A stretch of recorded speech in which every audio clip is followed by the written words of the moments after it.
오늘 설교 제목 바꿨습니다. 하다 보니까 이렇게 바뀌네요. 보아스의 헤세드, 하나님의 사랑, 이런 제목으로 말씀 전하겠습니다. 먼저 앞에 있는 2장 문맥을 제가 말씀드릴게요. 2장에서 룻은 시어머니 나오미를 봉양하기 위해서 이삭 줍기하러 밭으로 나갔습니다. 룻과 나오미가 돌아온 때가 마침 보리 추석이었던 것이죠. 어느 보리밭을 갈까 하면서 룻은 그냥 갔어요. 근데 우연히 시아버지 엘리멜렉의 친족인 보아스의 밭에 이르게 됩니다. 우연이라고 되어 있지만 하나님의 섭리 가운데 우연치 않은 만남이 일어납니다. 2장 4절을 참고해 보시면 그때 마침 이렇게 시작해요. 마침 보아스가 베들레헴에서 밭에 당도합니다. 그래서 룻을 만나게 되죠. 룻은 이 보아스의 선대와 호의를 받게 됩니다. 또 보아스의 배려로 일꾼들을 따라다니면서 이삭을 이렇게 풍성하게 줍죠. 2장 17절을 보시면 한 에바를 거두게 됩니다. 22리터라고 하는데 이삭 줍기를 하면 엄청난 양입니다. 지금 우리가 쌀 한 포대 20kg 그 정도 되는 그보다 더 넘치는 양으로 거둔 것이에요. 이렇게 엄청난 양을 가지고 집에 들어오니까 나오미가 놀라서 이거 누군가가 룻을 배려해줬구나, 도와줬구나 눈치를 채죠. 2장 19절 보시면 룻을 돌본 자를 축복하죠. 그러면서 그 사람이 자기와 가까운 친족 보아스라는 사실을 알게 됩니다. 2장 20절에 보시면 이렇게 말해요. 그 사람은 우리와 가까우니 우리 기업을 물을 자 중에 하나다. 의미 있는 사람이라고 표현합니다. 그러면서 룻에게 당부하기를 22절 보시면 다른 사람의 밭에 가서 다른 사람, 다른 남자들을 만나지 말라고 당부합니다. 이때부터 나오미는 뭔가 마음속에 계획을, 염두를 두고 있었습니다. 그것은 바로 오늘 3장에 나오는 장면입니다. 그것을 생각하고 이렇게 다른 밭에 가지 말라. 룻이 이삭 줍기를 한 기간은 꽤 길었어요. 그냥 하루 이틀이 한두 주가 아니고 2장 23절 마지막 절 보시면 보리 추수와 밀 추수를 다 마치기까지 이삭을 준 것입니다. 이스라엘 지역에서 보리 추수는 6월절에 있는 3월 말이나 4월 초에 시작이 됩니다. 잠깐 곁길로 빠지지만 6월절의 추수와 관련된 중요한 내용을 언급하고 제가 짚고 넘어가겠습니다. 절기에 관한 교리가 출애굽기 23장, 레위기 23장이 나오는데 6월절 기간은 대략 8일 정도 돼요. 근데 그 8일 중에 꼭 한 번은 안식일, 토요일이 들어가게 되어 있습니다. 레위기 23장에 보시면 6월절 중에 안식일이 있는 그 다음 이튿날에 행해야 할 규례가 나와 있어요. 한번 읽어보시죠. 본문 보여주시죠. 23장 10절 시작. 내가 너에게 주는 땅에 들어가서 너희의 곡물을 거둘 때에 너희의 곡물의 첫 이삭 한 단을 제사장에게로 가져갈 것이요 제사장은 너희를 위하여 그 단을 여호와 앞에 기쁘게 받으심이 되도록 흔들되 안식일 이튿날에 흔들 것이며. 이스라엘 제사장은 6월절 안식일 다음날 아침 일찍에 새벽에 보리밭에서 거둔 첫 이삭 한 단을 가지고 성전에 가서 때로는 성막에 가서 여호와 앞에 그 단을 흔들어서 바칩니다. 히브리어로 그 날을 욤 하비쿠림이라고 부르는데 초실절이라고 번역합니다. 그 초실절 날이 토요일의 안식일 다음 날이죠. 무슨 요일입니까? 반드시 일요일입니다. 예수님께서 6월절에 죽음이 넘어가기 위해서 대신 피 흘려 죽은 어린 양으로 돌아가셨죠. 그리고 예수님이 부활하신 날은 그 6월절 안식일의 다음 날 일요일 새벽에 부활하십니다. 첫 열매가 바쳐지는 초실절 일요일에 예수님도 부활의 첫 열매로 하나님께 바쳐졌습니다. 그래서 우리는 일요일을 주님의 날 주일로 지키는 것이에요. 참으로 이런 절기와 관련된 예수님이 하신 일들을 보면 하나님이 우리 구원을 위해서 얼마나 세밀하게 일하시고 있는가를 다시 한번 확인할 수 있습니다. 그런데 마찬가지로요. 룻기에서도 하나님이 세밀하게 인간의 삶에 간섭하시고 섭리하시는 것을 찾아볼 수 있습니다. 룻기 자체에 보시면 하나님이 무슨 말씀하셨다거나 계시하셨다거나 이런 것들은 전혀 없어요. 그냥 룻기 사건들은 순전히 인간들끼리 만나고 부닥치면서 이루어내는 어떤 인간 드라마입니다. 텅 비어버리고 무너진 한 가정에 남은 자 한 사람, 나오미겠죠. 그리고 끝까지 선대와 호의를 베푸는 며느리 룻과 함께 나오미가 돌아오게 되고요. 또 돌아온 약속의 땅에서 또 선대한 사람 보아스를 만나서 그 죽은 것 같은 가정이 살아나고 채워진다. 이런 드라마틱한 어떤 것들을 보게 되는데, 그런데 이 드라마의 배후에서 역시 하나님이 세밀하게 간섭하고 역사하는 것을 우리가 보게 됩니다. 어디서 찾을 수 있느냐? 제가 설교 초도 언급한 대로 우연을 가장한 룻과 보아스가 밭이라는 그 장소에서 만난 것도 그러하고요. 돌아온 때가 마침 추석이었다는 것도 그렇습니다. 장소와 시기 가운데 하나님이 세밀하게 간섭하셨습니다. 그래서 당사자들은 자기 생각과 뜻대로 움직였는데 일이 되어진 거 돌아보니까 어떻게 한 거예요? 그 장소와 시간까지도 하나님이 간섭하셨다라는 고백이 나오는 거예요. 또한 오늘 본문 3장 본문에 보면 기어 물을 자라는 이스라엘 제도를 통해서 경건한 사람 보아스가 하나님의 구원 역사를 위해서 사용되는 것을 보게 됩니다. 하나님은 기어 물을 자 이따 말씀드리겠지만 고엘 제도라는 것을 통해서 이스라엘 가운데 미리 제정해 두신 그 제도를 두심으로 하나님 뜻에 순종한 사람을 통해서 하나님의 일을 이루어 가십니다. 이런 면에서 룻기와 비슷한 게 에스더 성경인데요. 에스더를 잘 읽어보시면요, 처음부터 끝까지 하나님, 여호와라는 단어가 한 번도 안 나와요. 그냥 순전히 인간들의 역사로 보여집니다. 그런데 에스더에서 이루어지는 일들을 보면요, 에스더라는 그 한 여인을 준비하시고 또 그 삼촌 모르드게를 준비한 과정을 보면은 하나님이 위기에 처한 유대 민족을 구원하시기 위해서 배후에서 세밀하게 사람을 준비시키시고 일으켰다는 것을 우리가 알게 됩니다. 그 하나님을 인정하는 것이죠. 하나님은 인간 역사 가운데 우리가 그냥 살아가는 것 같은데 사실은 다 되는 일들이 하나님 선하기 가운데 있다는 것입니다. 우리도 그렇게 하나님의 역사를 경험하지 않습니까? 우리 인생을 잘 돌아보십시오. 나의 신앙 여정을 돌아보십시오. 그때 그 친구가 나를 이끌었기 때문에 교회라는 곳에 왔고 지금도 내가 신앙생활을 하고 있는 거예요. 너무 힘들었을 그때 하나님께 간절히 기도할 수밖에 없었는데 그 기도를 통해서 하나님을 체험한 거예요. 새가족분들에게 어떻게 남문교회 오셨습니까? 이렇게 물어봅니다. 그러면 어떤 분이 교회를 찾다가 등산 가다 보니까 교회가 있어가지고 왔다고 하는 분들이 있고요. 또 남문시장에서 누가 교회 어디 가면 좋냐 그러니까 남문교회 소개해줘서 왔다는 분도 있어요. 또 혹은 어떤 분 열심히 있는 분들은 금천구 전체 막 교회 다 뒤져본 거예요. 다 다녀보고 뒤져봐서 남문교회를 결정했습니다 하고 정착하시고 등록하신 분이 있습니다. 해피데이 전도 집회 가운데 가족의 전도로 가끔 1년에 한 번씩 오시다가 정착되시는 분도 있습니다. 어떻게 보면 우연한 시간과 장소, 우연한 사람을 통해서 남문교회에 발을 들이셨는데 알고 보면 그것은 다 배후에서 하나님이 역사하신 거예요.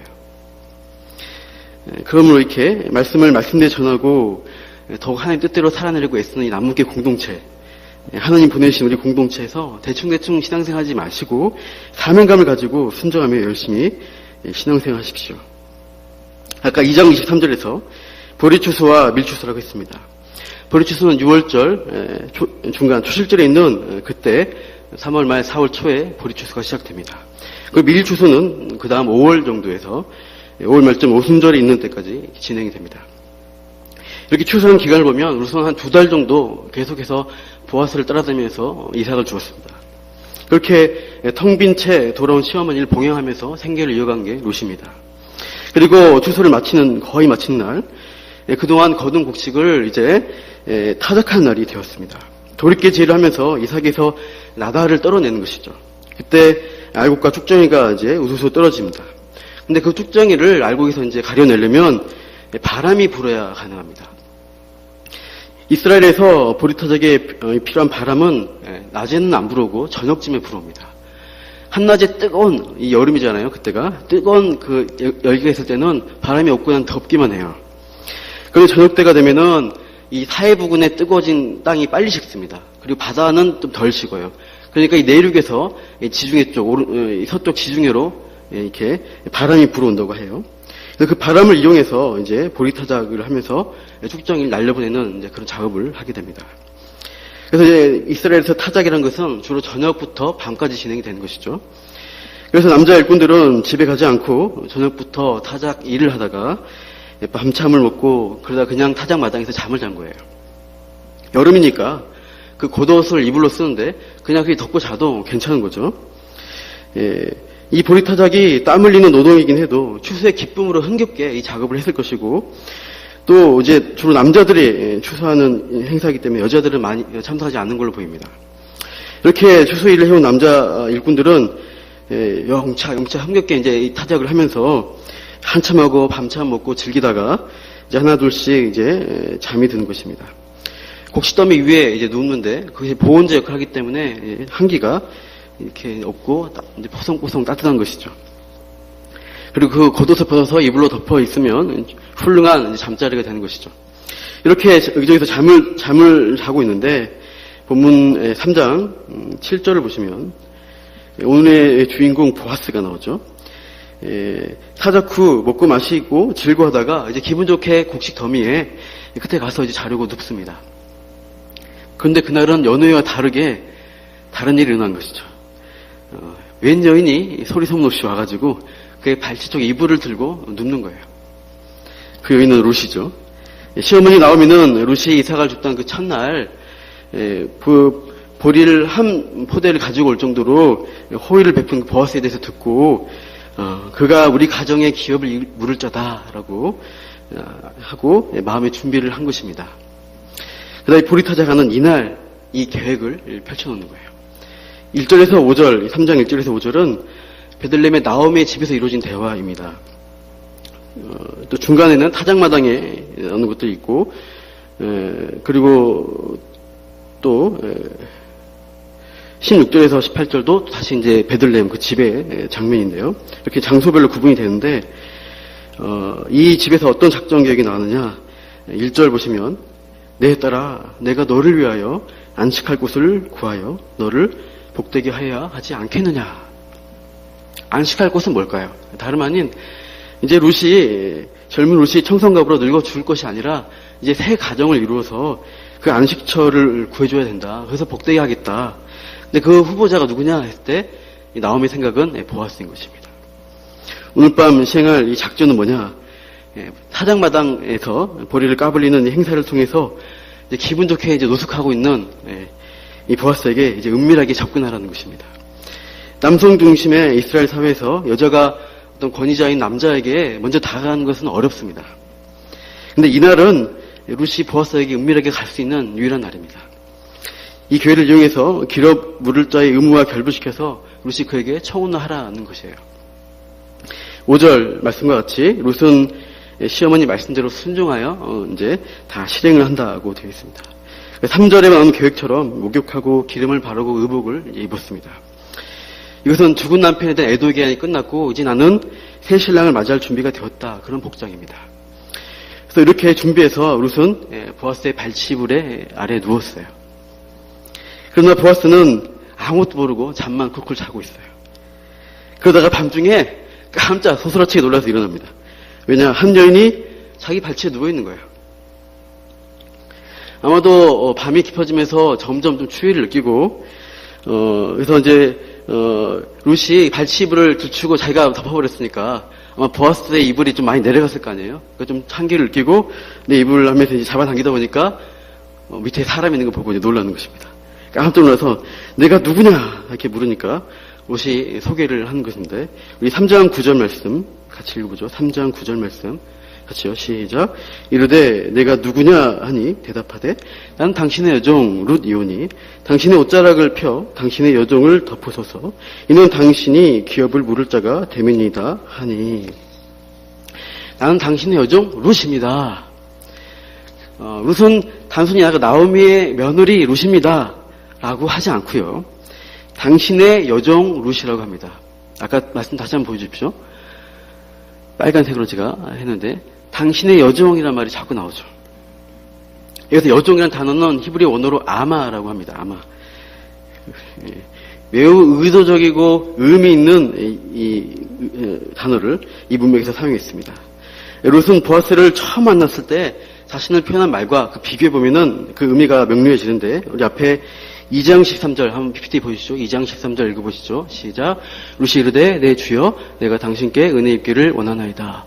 나는 당신의 하녀 중에 하나와도 같지 못하오나 당신의 이 하녀를 위로하시고 마음을 기쁘게 하는 말씀을 하셨나이다 하니라. 자신을 가리켜서 당신의 하녀 중 하나보다 못하다. 이 하녀라고 표현합니다. 하녀는 히브리어로 시푸하라는 단어인데, 일부 단어를 말하는 것을 구분하려고 제가 말하는 거예요. 어려우라는 것이 아니라. 시푸하는 노예와 같은 수준의 하녀를 가리킨 말입니다. 즉, 주인과 결혼할 자격이 없는 가장 비천한 신분을 뜻해요. 룻이 처음에 베들레헴에서 유력한 자 보아스를 만났을 때는 그가 베푸는 호의에 감동하고 감사하면서 동시에 자신을 겸손히 낮춘 의미로 감히 당신과 결혼할 자격도 없는 비천한 신분인 하녀입니다. 이렇게 표현한 것이죠. 그런데 오늘 본문의 3장 9절에서 아마로 표현된 여종이라는 뜻은 주인의 대를 이어서 상속자를 낳을 수 있는 첩이나 부인의 자리까지 오를 수 있는 신분을 의미하고 있어요. 그러니까 룻은 3장의 청혼의 장면에서 스스로 자신의 격을 높입니다. 당신의 여종이라서 결혼의 가능성을 말하는 겁니다. 즉 룻은 보아스, 저는 당신과 결혼할 수 있는 여자예요. 이렇게 추파를 던지는 거예요. 결혼의 가능성이 있다는 거예요. 알아달라고 포소를 까는 거죠. 몇 년 전에 여자라고 했던 것이 유행을 했습니다. 여자만의 화법이 있는데 남자들은 잘 모르는 화법이 있대요. 여자들이 돌려서 말하고 또 이제 넌지시 표현하는데 남자들은 잘 못 알아먹어요.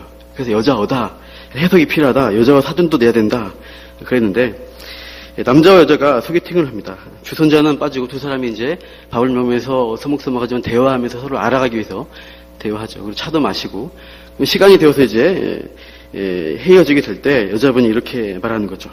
즐거웠어요. 제가 나중에 다시 연락드릴게요. 자, 이 여자어를 해석하면 무슨 뜻일까요? 남자는 어떻게 하냐면 그 말을 철석같이 믿고 이게 연락 오기를 몇 날 며칠 기다려요. 연락이 와요, 안 와요? 안 옵니다. 네가 전혀 마음에 안 들었어라는 해석을 해야 되는 거예요. 남자는 여자의 연락처를 알아내서 만나자고 하면서 만나자는 약속을 잡고 싶어합니다. 우리 다음 주 화요일 저녁에 만나면 어떨까요? 라고 이렇게 요청을 해요. 여자는 화요일은 바빠요. 선약이 있어요. 요즘 몸이 안 좋아서 다 나으면 한번 보시죠. 이렇게 표현해요. 아, 그렇구나 하고 기다리면 여자를 모르는 거예요. 여자가 진짜 남자를 마음에 들었다면 여자는 이렇게 표현되어야 됩니다. 화요일에는 선약이 있어요. 그런데 목요일에는 시간이 되는데 그때 한번 볼까요? 이게 붙어야 돼요. 이건 진짜 호감이 있는 거예요. 이게 인터넷에 보니까 나무위키를 검색하니까 이렇게 인터넷 백과사전에 나오더라고요. 남자분들은 잘 참고하십시오. 다시 본문으로 와서 룻은 여자어로 당신의 여종입니다. 애둘러서 넌지시 뒤에 표현을 하죠. 근데 그 뒤에 놓은 단어를 보면 이제는 대놓고 청혼을 합니다. 돌리지 않고, 그러니까 진짜 호감이 있으면 대놓지 않고 말하게 돼요. 이제 좋아한다고 호감을 많이 표시합니다. 9절 중간에 보시면 대놓고 청혼하는데 9절에 당신의 옷자락을 펴 당신의 여종을 덮으소서 이렇게 표현합니다. 룻은 보아스가 보여준 호의와 선대에 그것에 대해서 마음이 좀 들었던 것 같습니다. 나오미에 의해서 이 청혼 작전에 투입됐지만 룻도 사실은 보아스가 이제 호감이 있었고 마음에 들었던 거죠. 당신의 옷자락을 펼쳐서 당신의 여종을 덮어달라 이렇게 이제 요청하는 것은 그 현재 룻과 보아스가 이렇게 있는 장면을 떠올리시면 이해가 될 겁니다. 현재 룻은 보아스가 이불을 삼고 있는 겉옷을 그 발치 쪽 이불을 자기가 덮고 있습니다. 그런데 룻이 또 뭐라고 요청하는 거예요? 아예 대놓고 당신의 겉옷, 당신의 옷자락 그 이불로 당신의 여종을 덮어주십시오. 직접적인 뜻은 우리 결혼해서 같은 이불 덮고 살자 노골적인 청혼입니다. 근데 룻이 보아스에게 청혼할 수 있는 근거로 또 제시하는 게 9절 마지막에 나옵니다. 이는 당신이 기업을 물을 자가 됨이니이다. 오늘은 당신이 고엘이기 때문입니다. 이 뜻인데요. 고엘, 이제 우리 해석은 기업 물을 차는 무슨 의미일까요? 원뜻은 되찾다, 구속하다, 무르다 그 동사에서 나와서 가까운 신족, 구속자라는 의미를 갖습니다. 누군가의 땅이 팔렸을 때, 다른 사람에게 넘어갔을 때, 또 혹은 그 사람이 몸이 팔려서 종이 되었을 때 가장 가까운 친족이 그 사람의 땅을 되사주고 또 그 사람의 노예된 몸을 값을 주고 속전을 주고 다시 자유롭게 해주는 것을 그런 의무를 가진 친족을 고엘이라고 부릅니다. 그래서 보아스는 엘리멜렉의 친족, 그래서 나옴의 가정의 밭을 다시 사서 되찾아서 회복시켜줄 의무가 있는 고엘인 것이죠. 그런데 고엘이 결혼의 의무까지 있는 것은 아닙니다. 고엘이라는 이유로 이제 유대 수혼법, 계대 결혼법이라고 하는 것인데 형제들 중에 결혼한 형이 자녀 없이 죽었어요. 그러면 동생이 그 밑에 있는 동생이 그 형수와 결혼해서 형의 자손을 이어주는 것을 수혼법, 계대 결혼법이라고 하는데 이 고엘과 수혼법은 다른 제도입니다. 구별된 거예요. 그러니까 본문에서 나오미와 룻의 고엘이 되는 보아스가 수혼법까지 해서 결혼해줄 의무는 없어요. 그럼에도 불구하고 룻이 고엘이라는 이유로 결혼 요청까지 하는 것은 뭔가 의미가 뜻이 있는 것이죠. 만약 보아스가 고엘 의무만을 해서 나오미의 가정의 밭을 되찾아줘요. 그런데 어떻게 돼요? 그 밭을 일구어서 농사지을 남자가 그 집에 없어요. 게다가 이 두 가부에게 앞으로 그런 자녀가 태어날 가망성도 전혀 없어요. 그럼 그 기업을 이을 자가 없기 때문에 무용지물입니다. 밭이 있어도. 그러니까 땅을 찾아주는 고엘만으로는 이 나오미의 가정은 회복될 수가 없어요. 보아스가 진정으로 고엘의 정신으로 나오미와 룻을 구원해 주려면 땅을 찾아줄 뿐만 아니라 대를 이을 자녀까지도 그 텅 빈 가정에 채워줘야 됩니다. 룻은 그런 상황 가운데 이 고엘의 의무와 수혼법의 의무까지 결합해서 보아스에게 청혼을 하고 있는 것이죠. 이 고엘과 수혼 제도는 다른 제도인데 공통점이 하나 있어요. 둘 다 목적이 공경에 빠진 사람을 구원하는 것입니다. 그 책임을 그와 가장 가까운 자가 져야 한다는 의미가 있어요. 형제 중에 동생, 또 가장 가까운 친족이 해주는 것이죠. 가까운 누군가 공경에 처하면 그 사람의 처지를 안타깝게 여기고 잃어버린 그의 원래 지위와 소유를 회복해주는 게 고엘이고 또 수혼법 의미입니다. 그래서 이제 이 회복을 하려면 고엘된 자가 어떻게 해요? 큰 값을 치르고 또 속전을 지불하고 희생을 통해서 회복을 이루게 됩니다. 이러한 긍휼과 희생, 사랑의 정신이 고엘과 수혼법의 바탕입니다. 그런데 보아스는 이 법대로만 따지면 수혼법 결혼까지 할 필요는 없어요. 나오미와 룻의 고엘이 되는 보아스는 이 결혼의 의무가 없지만 룻은 순전히 보아스의 뭘 의지해서? 헤세드, 그의 선대함과 호의를 의지해서 나와 결혼해 주세요. 텅 비어버린 이 가정을 살려주세요. 채워주세요. 요청하는 것입니다. 그런데 보아스는 어떻게 응답하는가? 10절을 보시죠. 3장 10절. 같이 읽어볼게요. 시작. 이르되 내 딸아 여호와께서 내게 복 주시기를 원하노라. 내가 가난하건 부하건 젊은 자를 따르지 아니하였으니 내가 베푼 인애가 처음보다 나중이 더하도다. 가난하건 부하건 젊은 자를 따르지 아니하였다. 보아스가 좀 나이가 있는 사람이었어요. 그러니까 좀 더 늙은 나를 택하다니 네가 베푼 인애가 처음보다 나중이 더하다.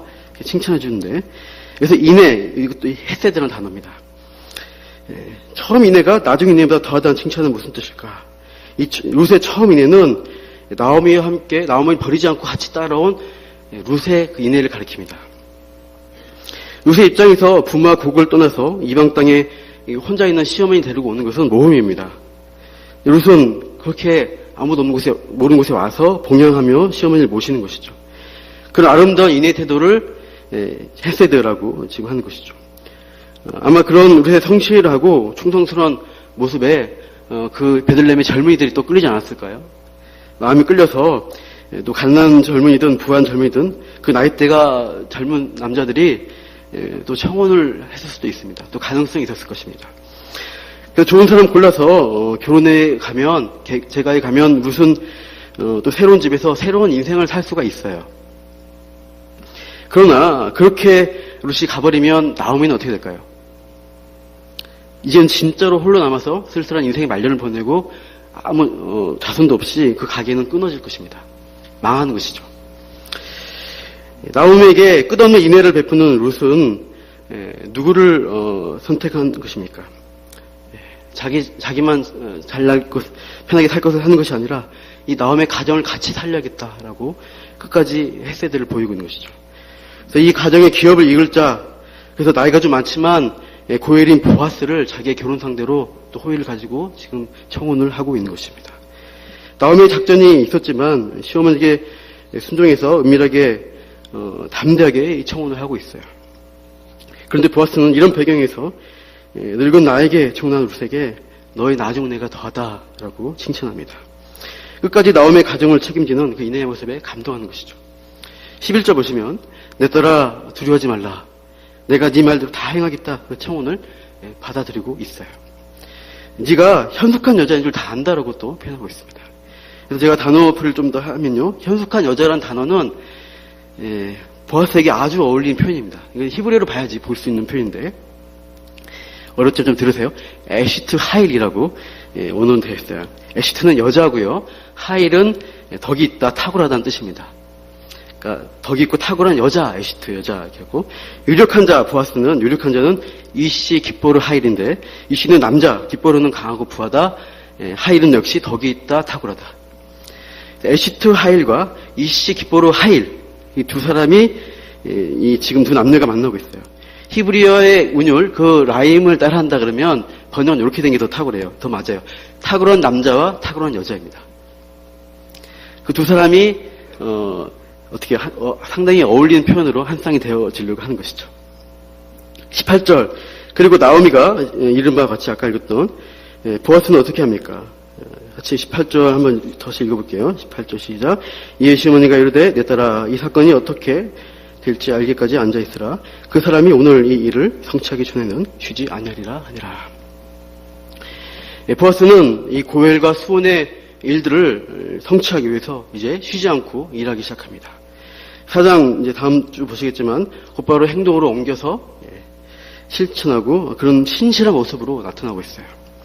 정리하면 본문의 청혼의 장면은 룻이 보아스의 호의에 의지해서 고엘의 의무를 들어주고 결혼을 해달라고 모험하는 장면입니다. 보아스가 거절할 수도 있어요. 하지만 보아스가 보여준 헤세드를 신뢰하면서 믿음으로 나아간 것이죠. 그런데 또 보아스는 역시 뭘 봤어요? 룻에게 보이는 인애, 헤세드를 본 거예요.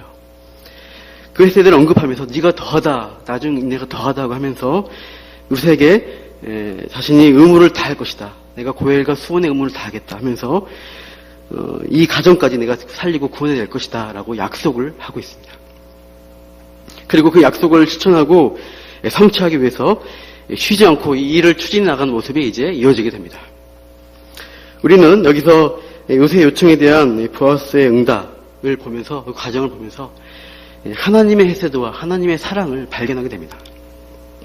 어두운 이 사사기 시대에 죄로 인해 잃어버린 바 되고 텅 비어버린 이 이스라엘 공동체, 그들을 하나님은 버려두지 않겠다라고 하시고 먼저 다가오시고 호의를 베푸셔서 선대하신 헤세드의 사랑으로 두 팔 벌리고 다가오십니다. 요한일서 4장 19절 말씀 같이 읽어볼게요. 우리가 사랑함은 그가 먼저 우리를 사랑하셨습니다. 하나님이 우리를 먼저 사랑하셔서 다가오십니다. 죄로 죽은 자와 같이 되어버린 이 세상의 죄인들을 향해서 하나님은 호의와 사랑으로 우리에게 다가오십니다. 바로 예수 그리스도가 이 땅에 오셨습니다. 그래서 우리 죄인들은 우리를 사랑한 그를 박대하고 몰라보고 또는 싫어하죠. 그래도 끝까지 하나님은 사랑과 오래 참으심으로 우리를 기다려 주십니다. 요한복음 13장 1절 말씀, 예수님 나온 말씀인데 읽어보시죠. 6월절 전에 예수께서 자기가 세상을 떠나 아버지께로 돌아갈 때가 이른 줄을 아시고 세상에 있는 자기 사람들을 사랑하시되 끝까지 사랑하시니라. 주님은 끝까지 자기를 거부한 유대인들이 있음에도 불구하고 끝까지 이 사랑의 일들을 이루시기 위해서 쉬지 않고 일하셨고 십자가의 자리까지 가셨습니다. 우리가 하나님께로 돌아올 그 자리를 만들어 주시려고 예수님은 스스로 죄인의 자리에 가셔서 성령의 값을 치르셨어요. 텅 빈, 겉으로는 화려한 집도 있고 자동차와 돈으로 명예로 우리는 치장합니다. 실상은 속빈 강정일 뿐이에요. 근데 그 비어있는 우리를 참 생명으로 채워주겠다고 약속하시는 거예요. 그 사랑 가운데 들어오라고 하나님이 우리를 부르시고 있습니다. 여러분, 보아스를 통해 보여주시는 그렇게까지 하실 의무가 없으신데도 안 하셔도 되는데도 하나님은 친히 이 땅에 예수님이 오셔서 그 피값을 치르시고 우리를 사랑의 자리로 불러주십니다. 그 하나님의 헤세드에 그 사랑의 요청에 믿음으로 반응하시기를 축원합니다. 우리 로마서 읽고 말씀 읽겠습니다. 같이 8장 38절 시작. 내가 확신하노니 사람이나 생명이나 천사들이나 권세자들이나 현재이나 장래이나 능력이나 높음이나 깊음이나 다른 어떤 피조물이라도 우리를 우리 주 예수 그리스도 예수 안에 있는 하나님의 사랑에서 끊을 수 없으리라. 아멘. 이 하나님의 사랑 붙드시고 우리가 그 사랑에 반응하고 나아가시기를 축원합니다.